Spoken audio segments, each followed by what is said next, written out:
சற்று முன் வெளியான தகவல். கலைஞர் மகளிர் உரிமை தொகையில் முக்கியமான தகவல் வெளியாகுது. அது என்னன்னு பார்க்க போறோம். நீங்க நம்ம சேனல் சப்ஸ்கிரைப் பண்ணாம இருந்தீங்கன்னா மறக்காம லைக் பண்ணிக்கோங்க, சப்ஸ்கிரைப் பண்ணிக்கோங்க. உங்க நண்பர்களுக்கு தெரியப்படுத்த ஷேர் பண்ணுங்க. கலைஞர் மகளிர் உரிமை தொகை திட்டம் இந்தியாவிலேயே முதன்முறையாக தமிழ்நாட்டில் நடைமுறைப்படுத்தப்பட்டு வெகு சிறப்பாக செயல்படுத்தப்பட்டு வருகிறது. ரேஷன் கார்டு வகை உள்ளிட்ட பல்வேறு அளவுகோல்களின் அடிப்படையில் இந்த திட்டத்தில் பயனாளிகள் தேர்வு செய்யப்பட்டு சுமார் 1,15,00,000 பேர் பயனாளிகளாக இருக்கின்றன. விரைவில் புதிய பயனாளிகள் தேர்வு செய்யப்பட இருக்கின்றன. அதற்காக ஒவ்வொரு மாவட்டத்திலும் விண்ணப்பங்கள் மீதான பரிசீலனை நடைபெற்று வருகிறது. விரைவில் தேர்வு செய்யப்பட்ட புதிய பயனாளிகளுக்கு கலைஞர் மகளிர் உரிமை தொகை கிடைக்க வாய்ப்புள்ளது. அதிகபட்சம் ஜூலை அல்லது ஆகஸ்ட் மாதம் முதல் புதிய பயனாளிகளுக்கும் மாதம் 1000 ரூபாய் அவர்களின் வங்கி கணக்குகளில் வரவு வைக்கப்படலாம். இதுவரை கலைஞர் மகளிர் உரிமை தொகைக்கு விண்ணப்பிக்காதவர்கள் கூட அருகில் உள்ள இ-சேவை மையங்களுக்கு சென்று விண்ணப்பிக்கலாம். அதற்கு முன்பு கலைஞர் மகளிர் உரிமை தொகை திட்டத்திற்கான தகுதிகள் மற்றும் விதிமுறைகள் பார்த்து தெரிந்து கொள்வது அவசியம். ஒருவேளை உங்களுக்கு தகுதி இருந்தால் விண்ணப்பம் ஏற்கப்படும், இல்லை என்றால் நிராகரிக்கப்படும். அதாவது மத்திய மாநில அரசு ஊழியர்கள், ஓய்வூதியதாரர்கள், வருமான வரி செலுத்துபவர்கள், தொழில் வரி செலுத்துபவர்கள், வார்டு உறுப்பினரை தவிர ஊராட்சி மன்ற தலைவர், கவுன்சிலர், எம்எல்ஏ, எம்பி உள்ளிட்ட மக்கள் பிரதிநிதிகள், 5 ஏக்கருக்கு மேல் நன்செய், 10 ஏக்கருக்கு மேல் புன்செய் நிலம் வைத்திருப்பவர்கள் இந்த திட்டத்தில் பயன்பெற முடியாது. இது தவிர அரசின் ஓய்வூதிய திட்டங்களில் பயன்பெறுபவர்கள் இந்த திட்டத்தில் சேர முடியாது. அதே நேரத்தில் எய்ட்ஸ், முதுகு தண்டுவட நோய், பார்க்கின்சன் நோய் உள்ளிட்ட வாழ்வியல் நோய்களால் பாதிக்கப்பட்டவர்களுக்கு விலக்கு கொடுக்கப்பட்டுள்ளது. அவர்கள் மற்றும் குடும்பத்தினர் கலைஞர் மகளிர் உரிமை தொகை பெறலாம். சர்க்கரை மற்றும் அரிசி ரேஷன் கார்டு வைத்திருப்பவர்கள் கலைஞர் மகளிர் உரிமை தொகைக்கு விண்ணப்பிக்கலாம். திருநங்கைகள் தலைமையிலான குடும்பங்கள் இருந்தால் அவர்களும் கலைஞர் மகளிர் உரிமை தொகை பெறலாம். ரேஷன் கார்டில் குடும்ப தலைவர் பெயர் இருந்தாலும் அந்த கார்டில் இருக்கும் தகுதியான மகளிர் பெயர் இருந்தால் அவர்கள் குடும்ப தலைவியாக கருதப்பட்டு கலைஞர் மகளிர் உரிமை தொகை திட்டத்திற்கு விண்ணப்பிக்கலாம். குடும்ப தலைவி பெயர் ரேஷன் கார்டில் இல்லை என்றால் அந்த குடும்பத்தில் 21 வயது பூர்த்தியடைந்த மற்றொரு மகளிர் பெயர் இருந்தால் அவர்கள் குடும்ப தலைவியாக கருதப்படுவர். அவர்கள் கலைஞர் மகளிர் உரிமை தொகை பெறலாம். ஒரு ரேஷன் கார்டில் ஒரு தகுதியானவர்களுக்கு மட்டுமே கலைஞர் மகளிர் உரிமை தொகை வழங்கப்படும். திருமணம் ஆகாத பெண்களின் தலைமையில் குடும்பங்கள் இருந்தாலும் அவர்களும் இந்த திட்டத்தின் மூலம் பலன் பெற முடியும். எனவே கலைஞர் மகளிர் உரிமை தொகை திட்டத்தின் விதிமுறைகளை முழுமையாக படித்து தேவைப்படுவோருக்கு இந்த தகவலை தெரிவிக்கவும். பலர் இந்த திட்டத்திற்கு தகுதி இருந்தும்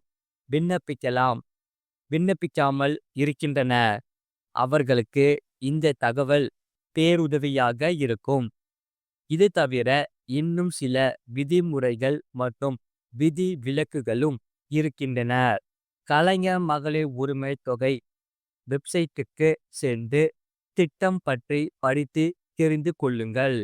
அது மட்டும் இல்லாமல் தமிழ்நாடு அரசின் சூப்பர் திட்டம் பழைய வீட்டை இடித்து புதிய வீடு கட்டலாம்.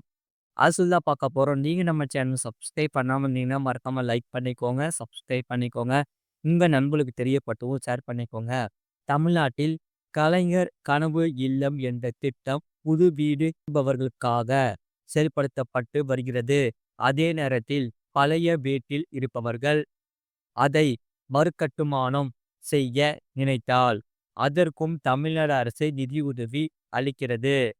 முதலமைச்சரின் வீடுகள் மறுகட்டுமான திட்டம் என்ற திட்டத்தின் மூலம் பயனாளிகள் பயன்பெறலாம்.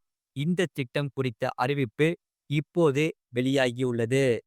திண்டுக்கல் மாவட்ட ஆட்சியர் வெளியிட்டுள்ள அறிவிப்பில் முதலமைச்சரின் வீடுகள் மறுகட்டுமான திட்டம் என்ற புதிய திட்டத்தில் பயன்பெற தகுதியுள்ளவர்கள் விண்ணப்பிக்கலாம் என தெரிவித்துள்ளார். தமிழ்நாடு அரசின் முதலமைச்சரின் வீடுகள் மறுகட்டுமான திட்டம் என்ற புதிய திட்டத்தின் கீழ் 2000 முதல் 2001 ஆண்டுக்கு முன்னர் இந்திரா நினைவு குடியிருப்பும் திட்டம், தாட்கோ, பழங்குடியினருக்கான திட்டங்கள் போன்ற பல்வேறு அரசு திட்டங்களின் கீழ் ஊரக பகுதிகளில் கட்டப்பட்டு முழுவதும் பழுதடைந்து தற்போது பழுது பார்க்க முடியாத நிலையில் உள்ள ஓடுகள் மற்றும் சாய்தள கான்கிரீட் கூரை கொண்ட வீடுகளை 2025 முதல் 2026 ஆண்டில் மறு கட்டுமானம் செய்ய தகுதியுள்ள பயனாளிகள் தேர்வு செய்யப்பட்டுள்ளன. திண்டுக்கல் மாவட்டத்தில் கிராம ஊராட்சி பகுதிகளில் 2000 முதல் 2001 ஆண்டுக்கு முன்னர் இந்திரா நினைவு குடியிருப்பு திட்டம், தான்கோ, பழங்குடியினருக்கான திட்டங்கள் போன்ற பல்வேறு அரசு திட்டங்களின் கீழ் கட்டப்பட்ட இத்தகைய வீடுகளின் பயனாளிகள் அல்லது அவ்வீட்டில் குடியிருக்கும் அவர்களின் சட்டப்பூர்வ வாரிசுகள் தற்போது மிகவும் சிதிலமடைந்து முழுவதும் பழுதடைந்த நிலையில் உள்ள வீடுகள் மற்றும் சாய்தள கான்கிரீட் கூரை கொண்ட வீடுகள் மட்டுமே தகுதியுள்ள வீடுகளாக கண்டறியப்பட்டுள்ளன. கிராம ஊராட்சி அளவிலான தேர்வுக்குழு மூலம் இத்திட்டத்தின் கீழ் தேர்வு செய்யப்படும் பயனாளிகள் 210 சதுர அடிக்கு உட்பட அளவில் தங்கள் வீடுகளை மறுகட்டமைப்பு செய்து கொள்ள ரூபாய் 2,40,000 பயனாளிகளின் வங்கி கணக்கிற்கு தமிழ்நாடு அரசால் நேரடியாக தொகை விடுவிக்கப்படும்.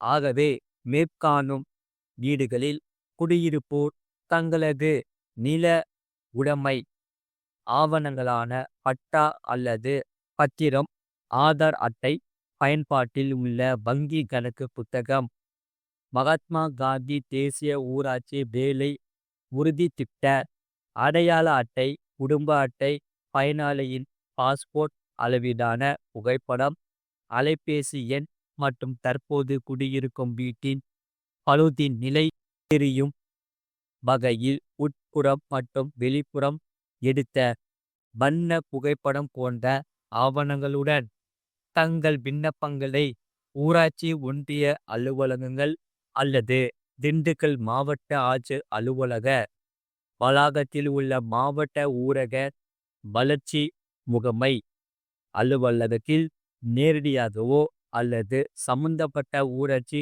ஒன்றியத்திற்கு வட்டார வளர்ச்சி அலுவலர், வட்டார ஊராட்சி என்ற பெயரில் அஞ்சல் மூலமோ 25/4/2025 மாலை 5 மணிக்குள் கிடைக்கும் வகையில் அனுப்பி வைத்திட வேண்டும் என திண்டுக்கல் மாவட்ட ஆட்சி தலைவர் தெரிவித்துள்ளார். இது போன்ற செய்திகளை உடனுக்குடன் அறிந்து கொள்ள மறக்காம சேனலை சப்ஸ்கிரைப் செய்யுங்கள். மற்றவர்களுக்கு தெரியப்படுத்த ஷேர் செய்யுங்கள்.